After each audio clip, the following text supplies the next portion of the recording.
कभी सोचा है कि स्मार्ट स्पीकर अक्सर हमारे नाम सही क्यों नहीं बोल पाते? या एआई को भारतीय भाषाएं समझने में इतनी मुश्किल क्यों होती है? तो आज हम बात करने वाले हैं सर्वम एआई की, एक ऐसा स्टार्टअप जो इसी समस्या को जड़ से सुलझाने में लगा है। चलिए, एक बहुत ही जानी पहचानी समस्या से शुरू करते हैं। हम सब ने महसूस किया है, जब ग्लोबल एआई टूल्स भारतीय कम्युनिकेशन की बारीकियों को पकड़ने में फेल हो जाते हैं तो कितनी झुंझलाहट होती है। चाहे वो किसी का नाम हो या हमारे बात करने का तरीका, वो अक्सर चूक ही जाते हैं। तो सवाल यह है कि ऐसा होता क्यों है? देखिए, भारतीय बोलचाल स्वाभाविक रूप से बहुत जटिल है। हम एक ही वाक्य में हिंदी से अंग्रेजी में कूद जाते हैं। हमारे लहजे हर कुछ किलोमीटर पर बदल जाते हैं और हमारे लिए नाम, संख्याएं और भावनाएं उतनी ही जरूरी हैं जितने कि शब्द।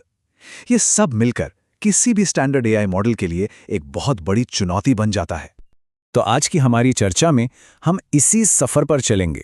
हम समझेंगे कि एआई को भारतीय भाषाएं समझने में असल में दिक्कत क्या आती है। फिर देखेंगे कि सर्वम एआई इस चुनौती का सामना कैसे कर रहा है, उनकी तकनीक क्या है और सबसे जरूरी, भारत के लिए इसके क्या मायने हैं। तो चलिए कहानी शुरू करते हैं। इस चुनौती का सामना करने के लिए मैदान में एक लोकल चैंपियन उतर रहा है, सर्वम एआई, जिसका एक ही मिशन है, भारत के लिए एआई बनाना। तो हुआ ये कि 2023 में दो टेक दिग्गज विवेक राघवन और प्रत्यूष कुमार एक साथ आए। उनका लक्ष्य बिल्कुल साफ था, एक ऐसा एआई सिस्टम बनाना जो भारतीय संदर्भों को, हमारी भाषाओं को, हमारी बोलियों को अंदर से समझ सके। और देखिए, इस विजन पर भरोसा करने वाले वो अकेले नहीं हैं। उन्होंने अपनी सीरीज ए फंडिंग में पूरे 41 मिलियन डॉलर जुटाए हैं। ये दिखाता है कि निवेशक भी भारत के अपने एआई चैंपियन को देखने के लिए कितने उत्सुक हैं। तो असली फर्क आता कहां है? देखिए, जहां ग्लोबल मॉडल दुनिया भर के डेटा पर ट्रेन होते हैं और अक्सर भारतीय बारीकियों से चूक जाते हैं, वहीं सर्वम एआई का मॉडल शुरू से ही भारत केंद्रित डेटा पर बनाया गया है। अब ये डेटा इकट्ठा करना और उसे लेबल करना अपने आप में एक पहाड़ जैसा काम है, लेकिन यही वो चीज है जो उन्हें एक जबरदस्त बढ़त देती है। तो ये तो हुई इनकी फिलॉसफी, पर ये असल में काम कैसे करते हैं? चलिए अब उनके तकनीकी समाधान के पहले हिस्से पर ध्यान देते हैं, आवाज और भाषण की चुनौती को हल करना। इसे ठीक से करने के लिए हमें प्रोसोडी को समझना होगा। ये एक फैंसी शब्द है, पर इसका मतलब आसान है।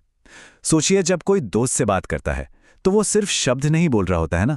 उस बातचीत में एक लय होती है, एक तनाव होता है, भावना होती है जो उस बातचीत को जिंदा करती है। ज्यादातर ग्लोबल एआई यही मात खा जाते हैं। तो इस चुनौती का सर्वम का जवाब है बुलबुल V3, जिसका नाम उस पक्षी के नाम पर रखा गया है जो अपनी मीठी आवाज के लिए जाना जाता है।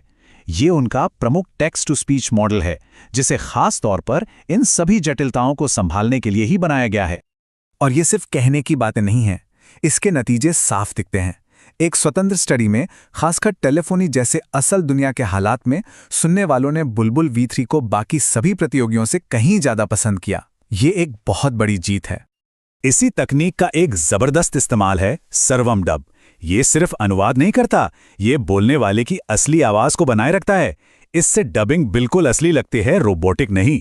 जरा सोचिए कि कोई भी इंटरनेशनल लीडर अपनी ही आवाज में लेकिन एक दूसरी भाषा में भाषण दे रहा हो। ये है इस टेक्नोलॉजी की असली ताकत। अब बोली जाने वाली भाषा तो एक बात हुई, लेकिन उस सदियों के ज्ञान का क्या जो लिखित शब्दों और दस्तावेजों में बंद है? चलिए अब दूसरी बड़ी चुनौती पर ध्यान देते हैं। जैसा कि सर्वम एआई खुद कहता है, भारत का बहुत सारा ज्ञान भौतिक दस्तावेजों में बंद है। मतलब ये वो ज्ञान है, हमारी विरासत का हिस्सा, जो हमारी उंगलियों पर है ही नहीं। डिजिटल दुनिया के लिए तो जैसे ये मौजूद ही नहीं है। ये एक बहुत बड़ी समस्या है। और यहीं पर सर्वम विजन आता है। ये जो नंबर आप देख रहे हैं, ये झूठ नहीं बोलते।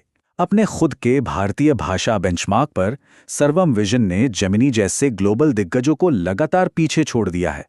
ये कोई मामूली सुधार नहीं है, ये एक जबरदस्त बढ़त है जो दिखाती है कि लोकल एक्सपर्टाइज यानी स्थानीय विशेषज्ञता क्यों इतनी मायने रखती है।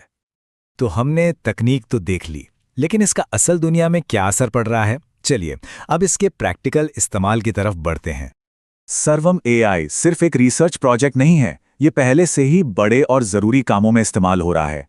मन की बात को कई भाषाओं में डब करके लोगों तक पहुंचाना, केंद्रीय बजट की लाइव डबिंग करना और आधार सेवाओं को बेहतर बनाने के लिए यूआईडीआई के साथ काम करना, और सबसे बड़ी बात, उन्हें भारत का पहला सॉवरेन लार्ज लैंग्वेज मॉडल बनाने के लिए चुना गया है।